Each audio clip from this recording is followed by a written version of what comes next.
Welcome back everyone, this is GTA Failure. In our last video we completed the only Kent Paul mission. That one was called Death Row. This video is all about the final Cortez mission. It's called All Hands on Deck. Passing this mission awards $5,000 and also a speeder boat where Cortez's yacht used to spawn. Circumstances forced a hasty departure, amigo. What's the problem? The French want their missile technology back, and after that last incident, I feel it is time to find safer harbors. Wouldn't it be safer to fly? I'd be dead before I reach check-in. Besides, I need to get my merchandise out of the country. Need another gun? You, my friend, are worth 10 guns.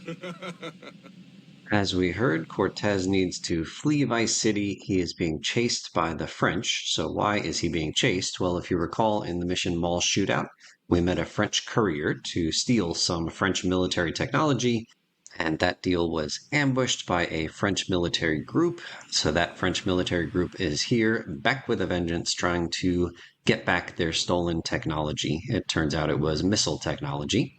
And Cortez also referenced the previous mission. That was the one where we stole a military tank. So Cortez is hightailing it out of Vice City, and we are going to help him. At the start of this video, you saw that I gave myself a wanted level with the cheat code, and then I got my armor down to 0. And I did that not only to show you that your wanted level is removed at the start of this mission, but also that you are given armor for free. That's pretty cool. You are also given Ruger ammo for free, 180 rounds, and that ammo is pretty overpowered. You saw how quickly I was able to light aflame some of the ships over here that are chasing us. In order to get to the next phase of the mission, you need to either destroy those first 3 boats or at least shoot the drivers so that the boats fade off into the distance. And a lot of this mission is straightforward but slow, so I'm playing this part in double speed, some parts in quadruple speed. Basically shoot everything that moves. There are going to be 4 boats that come after us. 3 of them are the dinghies, and you can see there on that bigger boat going left, I just shot the driver, and now he's out of the picture. And then you have to blow up enough of the boats in the way, and then kill all the guys that get on the ship, if any of them get on the ship. And eventually we will proceed under that bridge once our work here is done. Oh my god, they've got a helicopter! You could see that there was another Ruger pickup there, and we refilled our heart as well, and there's going to be 3 helicopters coming our way. The warning on the bottom of the screen will tell us that we need to make sure we shoot down the helicopters without endangering the yacht, but it's not possible to endanger the yacht as far as I can tell. You just have to make sure Cortez stays alive. And here, these guys slowly float down to the water after I shoot them, and I'll show you here that even if you are lucky enough to get a helicopter to land on the ship, you can't get in. The helicopters are locked, including this Hunter. Fortunately for us, the Hunter never uses its missiles, otherwise we would be toast pretty quick. And you can see here we'll get 1 more Ruger refill. This thing respawns pretty frequently. And even though the other 4 sailors on the ship have died, all we need to do, like I said, is keep Cortez alive. And then there's 1 guy shooting me. Stop doing that. That's annoying. And then we pass. Now there is a final cutscene where Tommy and Cortez have a culminating chat. I'm going to play that one for you at the end of this video. But for now, mission passed, $5,000. Now I'll show you some quirks and fail states for this mission. In this first clip, I'm going to shoot all 4 of the sailors that are protecting the boat, just to show you that shooting these guys doesn't end the mission, doesn't fail the mission. And then I'm going to fast forward just a little bit and also demonstrate that even though these guys are dead, they're still going to talk to you with the warnings. They're attacking from starboard! In this next clip, I'm going to punch poor Cortez to death. That is going to fail the mission eventually. He does have a lot of health. When his health gets to some certain threshold, he has a certain line that he says. I'll play that for you. And then when his health gets to a lower threshold, he has a different line that he says, and then he'll die and we'll fail the mission. Stop shooting at me. Tommy, stop them shooting at me. Nobody was shooting at him, but again, those are just the 2 fixed lines. And then the colonel is dead, mission fail. In this next clip, I wanted to see if I could pass this mission without doing anything. Would the sailors that are on the ship actually be able to accomplish anything? Would they be able to shoot all the bad guys in the first phase? Would they be able to shoot the bad guys and the helicopters in the second phase? So here in this first phase, we're at 16 speed. Not a lot of hits are getting landed from either side as far as I can tell. But eventually we get to the next phase of the mission, even though none of the 3 attacking boats were disabled.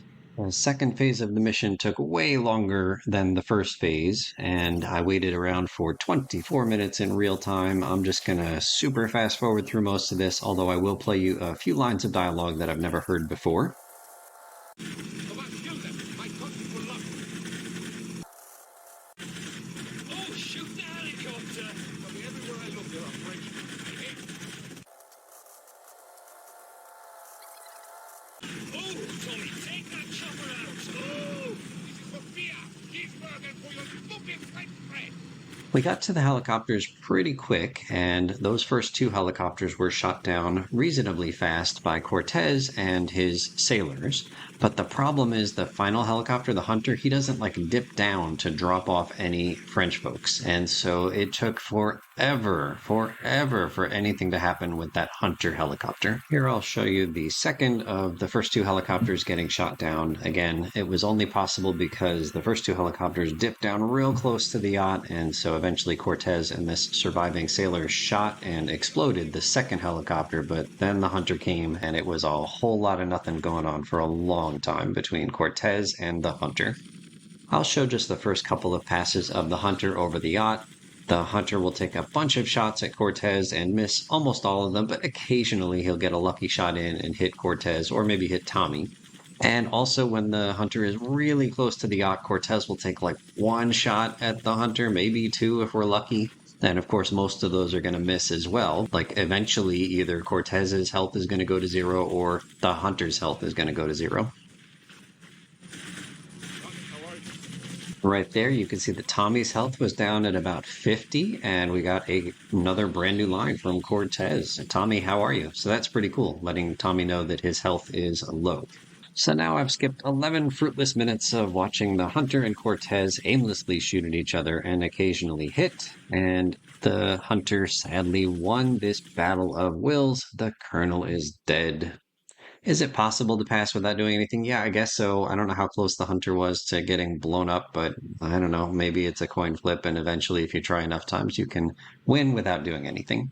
In this clip, I'll show you that you don't actually need to blow up any of these 3 chasing vehicles. You just need to disable the driver, or maybe if there's just one person shooting, if you kill them, then you can pass. So here, I'll kill the driver of that larger boat. I was going to shoot the driver of the speeder, but before I got there, one of the sailors on the top of the yacht actually shot the guy shooting at us from the speeder, and so the speeder can't do anything to hurt us anymore. And here on this other large boat, I shoot the driver, and we just wait a few seconds, and then we get to the cutscene because the yacht that we're on is just sailing away from the 3 other boats, and the 3 other boats can't do anything to harm us. So again, you don't need to blow up the chasing boats. You just need to disable the driver and or the shooters on those boats. So then I use the Big Bang cheat code right here to blow up those 2 Washingtons, which means that they never get to their destination. So what happens? Well, the camera just shows you what it normally shows, except there's nobody there. So picture French folks running down this pier, and then rounding the corner on this pier, and then hopping into the 3 boats, and there's nobody there. So I thought that was pretty funny that the camera just goes even though it's showing nothing. So I'm going to super fast forward. I kind of thought that I would get to the second cutscene with the blockade of boats, but I didn't. It just was this slow boating cruise. I sort of thought that maybe I had soft locked the game. So anyway, I'm going to super fast forward here and see how long it takes for something to happen. In the meantime, just enjoy this leisurely boat ride here through the seas of Vice City.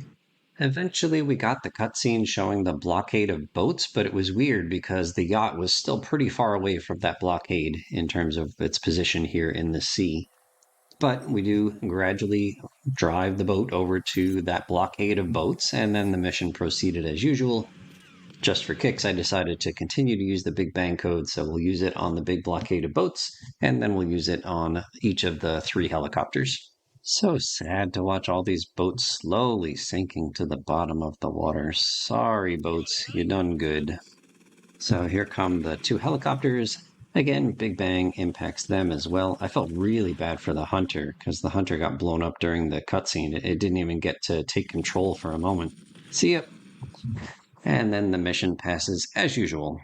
Turns out that those two Washingtons that drive over and drop off the French agents are unique in that they are the color black, a color that is not possible to get from a Washington. No matter how many times you pay and spray it, you'll never find a black Washington out on the street either. And so folks have found this really clever way to get that Washington. So what we did is we shot the driver of this speeder, and then I waited for the Rio to push the speeder very close to the boat, and then I teleported into the speeder here by pushing the F key once the speeder was close enough to the yacht. You don't even have to like jump over and risk missing landing on the speeder. So this French agent sits there patiently until I get out of the pilot seat here of the speeder, and then we take him out in the usual way. And then we're going to start pushing. If you get into this Washington, then the mission fails instantly, and you get the message that the colonel has died. And it's fine if you want to get a mission fail and acquire this Washington, like that's okay. I thought that there was a way to get the Washington without a mission fail, but if you are going to hop in the Washington and just fail the mission and then take the Washington, what you need to do is push the Washington close to the mission starting marker, the southernmost pier, because if you get into the Washington where it sits initially by the northern pier, you'll fail the mission. You'll get teleported back to the mission start at the southern pier, but the Washington will be too far away. It'll despawn during that fade out. And so you got to push the Washington first towards the southern pier. Then once it's close to the southern pier, get in, fail the mission, and then drive the Washington over to one of your safe house garages. But I'm going to do this big push fest here for you because, again, I thought that there was a way to get the Washington without a mission fail. Not that I'm all that concerned about mission fails in this playthrough, but it seemed easy enough. So while we're doing this push fest here, I am going to read some of the trivia about this mission from the wiki. The French Secret Service that attack the player are the same model as a pedestrian that is seen throughout the city. The player receives body armor and a katana at the start of the mission. If they don't have a submachine gun or an assault rifle in their inventory, they will receive an Uzi and or Ruger as well. If the player manages to go to the ground, they can see that the streets are empty. The only NPCs present are the static ones like the clerks in the various stores, LeafLink security guards, etc. As such, the wanted level is disabled. This is the only time in the game when Cortez appears out of cutscenes. Speaking of Cortez, this is his final appearance in the game, although he will give us a phone call late in this game, so it's time to read about Cortez and then rate him and his missions. From the wiki, Juan Garcia Cortez is a character in Vice City, and he is mentioned in Vice City stories. He is a retired colonel from an unknown Central American country and the father of Mercedes Cortez. He is voiced by Robert Davi, so let's read from his wiki. Robert Davi, born 1953 in Queens, New York, is an American award-winning actor, voice actor, jazz vocalist, writer, producer, director, and singer. Davi has appeared in movies such as Son of the Pink Panther, License to Kill, Gangster Wars, Die Hard, The Goonies, The Bronx Bull. Oh yeah, I recognize him from The Goonies. He was one of the bad guys. That's pretty cool. He's appeared in a number of TV shows such as Charlie's Angels, Nip Tuck, L.A. Law, The Incredible Hulk, Trapper John, MD, CSI, Hill Street Blues, The A-Team, Criminal Minds, and Wise Guy. His only appearance in GTA is this game right here as Juan Cortez. David also starred in the popular open-world video game Scarface: The World Is Yours, where he voiced Alejandro Sosa. Coming back to the wiki for Juan Cortez, born in Central America, during his time in his home country, he survived 30 coups and 9 death sentences, always managing to survive and get promoted. He has a dislike for the French. During his time in his unknown Central American home country, Cortez married an unnamed woman and they had a daughter, Mercedes, though his wife died sometime prior to 1986. At some point, he became heavily involved in drug trafficking. Vice City's promotional website reveals that Cortez is officially a cultural attaché, quote, encouraging trade and improving our standing, end quote, between the two countries, the U.S. and this unknown Central American country, providing him a cover for his drug operations. He tells his countrymen that while he would rather be at his vineyard celebrating with them, quote, it is my curse to live in luxury in the United States, end quote, because he is serving a patriotic duty. He reveals that aside from his yacht, he has a luxury villa in Vice City that his people pay for. The police have bugged it, which is probably why he lives on his yacht, also saying later that the yacht allows him to quickly relocate if he gets into too much trouble. He is allowed leniency with the law because of diplomatic immunity, and he also enjoys eating endangered species, for example, sharp or tapir snout, considering it fine living. Cortez's character may be inspired by real-life Manuel Noriega, the de facto leader of Panama and a major drug trafficker during the 1980s.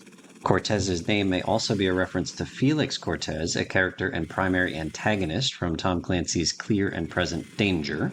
Cortez also shares some similarities with real-life General Juan Perón, a former president of Argentina. Both are usually referred to by their title, either general or colonel. Both are widowed, both were promoted after being arrested during a coup, and they also have a similar physical resemblance. Cortez appeared in the mission The Party. He was the boss for 5 missions, including this one, and he gives 4 post-mission phone calls.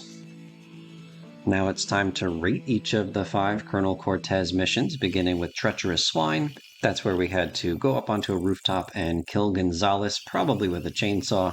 Gonzalez was Colonel Cortez's assistant, but it turns out he was also a backstabber, so we'll give that mission a 6 out of 10. Chainsaw is pretty cool as a weapon. Next was Mall Shootout, where we had to go get some missile technology from some French guy in a mall, but then other French guys come over and try to interrupt the deal, and that one is pretty cool too, especially if you get into the chase on PCJs, where you gotta go chase down and kill the first French guy. 7 out of 10 on that one.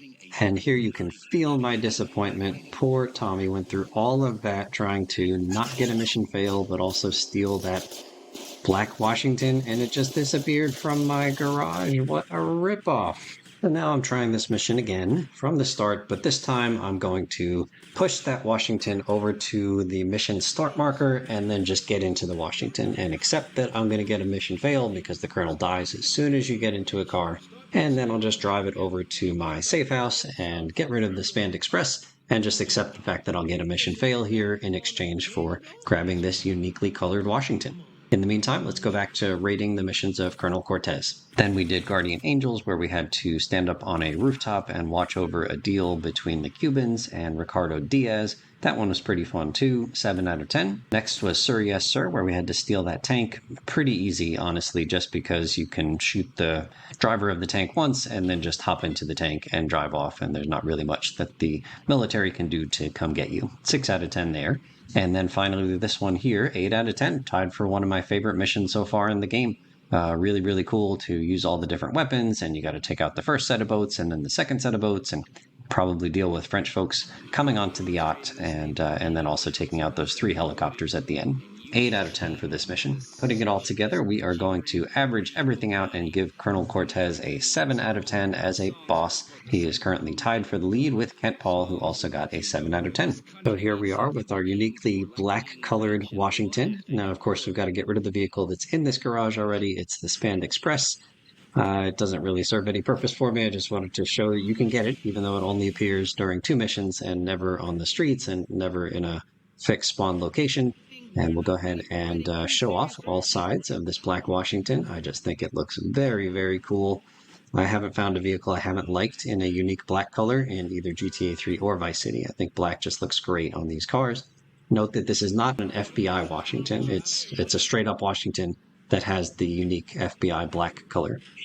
Okay, and then we'll do this mission one more time. I'm just going to ditch this Spanned Express on my way over to the pier, and we'll do our final completion of this mission now. So as I said, here's my final pass of this mission. I'm not going to do any kind of challenge here. My challenge for this mission was to get onto land during the mission, which is something I've never done before. So we accomplished that using that really cool Rio and Speeder strat. So I'm just going to shred all the boats, all the helicopters with my overpowered minigun here, make short work of these fools, and then get to the final mission pass that we'll see for this particular mission. Oh, so satisfying to shred these boats with my minigun ammo. Oh my goodness. Whenever I do this mission during my speed run, I just use the Ruger that's provided, which is quite overpowered, but not near as satisfying as this minigun. Oh, that is awesome. All right, so we'll just fast forward through the wait to get to the first of the 3 helicopters, and then just rip them to shreds as well with this same minigun. Let's go. All right, where's my first helicopter victim? Oh, there you are. Get some. And the second one just slightly to the right of the first one, but the same exact result. They got some. And then we'll fast forward through the little bit of wait time for the hunter. but it will get some, just like the two weaker helicopters before. And then we'll wait for the underwater explosion before we get to the winning cutscene. So I'm actually going to play for you now the conversation between Cortez and Tommy in its entirety, and I won't talk over it because it's just such a sweet end to their face-to-face relationship. Like I said, we will see or we'll hear Cortez in a phone call one more time, but let's just check out this cutscene. Also note the color of his speeder is red. Tomas, you have protected and served me well. And now you must leave us before we reach the open seas. I will lower my personal launch. Keep it, my friend. A token of my gratitude. Thank you, Colonel. One more request.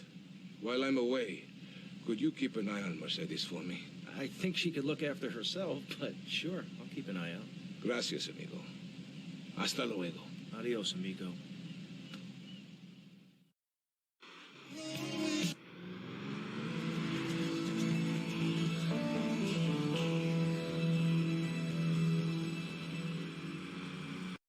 I mentioned that the speeder that Cortez was giving us was red on the top, but here the speeder is white, a little bit of a mistake on Rockstar's part. So we speed over to the Western Island and we'll play you a phone call from Kent Paul. All right, Tommy, it's Paul. I just heard from a mush that you've been a real naughty boy. Somebody's taken offence to you acting like the big guy all of a sudden, giving it a big shot. Well, don't say I never warned you or nothing. Boasting is a mug's game, son. Anyway, I heard there's some foresters put on your list. Someone's going to have a question for you to want to kill. And remember me, mate. So now we'll head over to Umberto Robina's pink mission marker. We're going to tackle his first mission next, but then we're going to break off of the Umberto chain after we pass his first mission and do the Anti-Poulet chain before coming back and doing the rest of the Umberto missions. So we'll save our game right here. I'm going to blend in with my Cuban buddies and my awesome Cuban outfit. You can't even tell which one is Tommy. I just look exactly the part here of the Cubans. Thank you so much for watching, and we'll see you real soon.